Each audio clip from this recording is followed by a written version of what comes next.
Hello' friends, NS video' এটা blog চলাই আপোনালোকক স্বাগতম জনালোঁ। মই আজি আছোঁ কোহিমা, নাগালেণ্ডত। ইয়াতে খুবেই ঠাণ্ডা, অসমতো এতিয়া বহুত গৰম। এতিয়া মই যিটো এৰিয়াত আছোঁ, এইটো বেক চাইডে মোৰ যিখন কুঁৱলীৰ পৰা দেখা যোৱা নাই, তলত আছে কোহিমা টাউনখন। আৰু মই কোহিমা টাউনৰ পৰা প্ৰায় 10 কিলোমিটাৰ ওপৰত এখন গাঁৱত আছোঁ। ইয়াৰে অলপ পৰিৱেশ আপোনালোকক দেখুৱাম, ভিডিঅ'টো স্কিপ নকৰাকৈ চাই থাকিব। ভাল লাগিলে লাইক, কমেণ্ট, শ্বেয়াৰ কৰিব। পাহাৰীয়া জেগা যিদিনো খুব সুন্দৰ ঘৰবিলাক।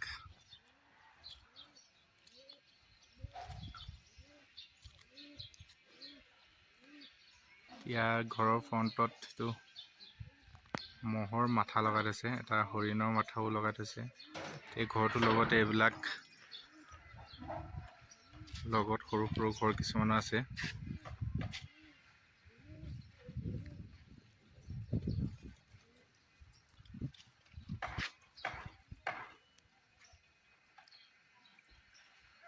খুব সুন্দৰ আৰু ভাল লগা এটা পৰিৱেশ।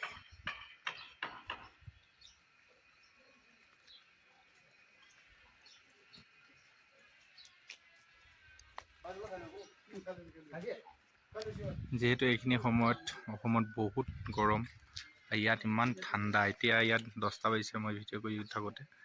এতিয়া 10টা বজাত চাওক, আমাৰতো এতিয়া ইয়াত পুৰা ৰ'দ।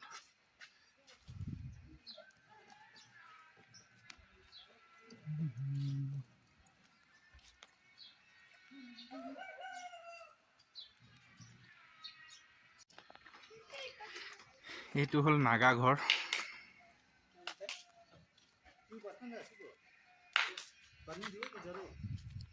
নাগা ঘৰৰ ফ্ৰণ্টত এইটো ম'হৰ শিং, মিথুনৰ আৰু হৰিণৰ সকলো আছে।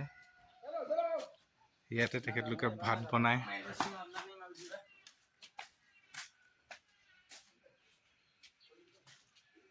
Naga traditional house.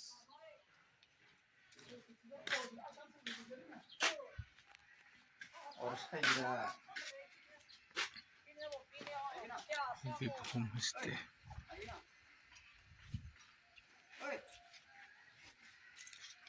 इसमें मछली भी है ना?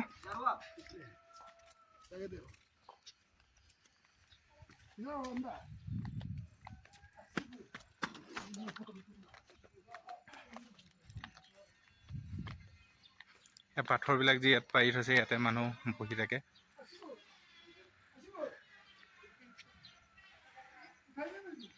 আমি বাঁহৰ বনাই থওঁ, ইয়াত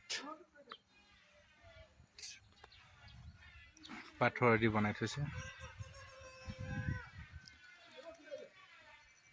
ইয়ালৈ অহাৰ পৰা এতিয়া ঘৰলৈ যাবই মন যোৱা নাই। ঘৰলৈ মানে অসমলৈ ৰিটাৰ্ণ বেক হ'ব মন যোৱা নাই। কি ধুনীয়া এটা পৰিৱেশ, ঠাণ্ডা।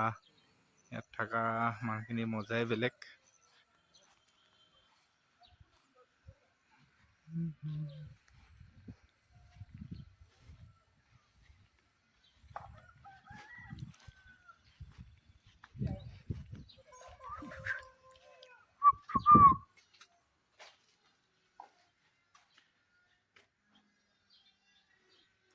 এইটো তেখেতলোকৰ পাকঘৰ।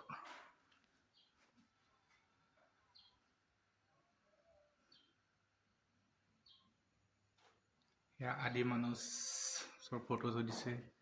এয়া বন্দুক।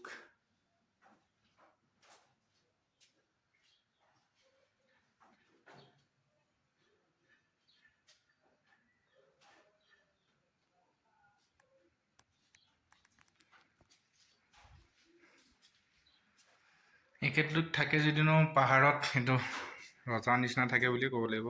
বহুত শান্তি পৰিৱেশ ইয়াত।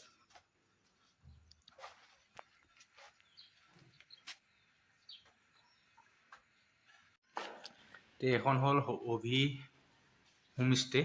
ইয়াতে কোহিমা আহিলে মানুহ থকা কৰা খুব সুন্দৰ ব্যৱস্থা আছে। ইয়াত এক ৰাতিত 800ৰ পৰা আৰম্ভ কৰি 2500 টকালৈকে ৰুম আছে। খুব ধুনীয়া ভিউ ইয়াত চাবলগীয়া, বহুত ধুনীয়া মানে জেগাটো। কোহিমা আহিলে ইয়াতকৈ বেটাৰ জেগা আৰু মোৰ মতে থাকিব পাৰে বা এইখিনি মই তথাপিতো বহুত ভাল দেখিছোঁ।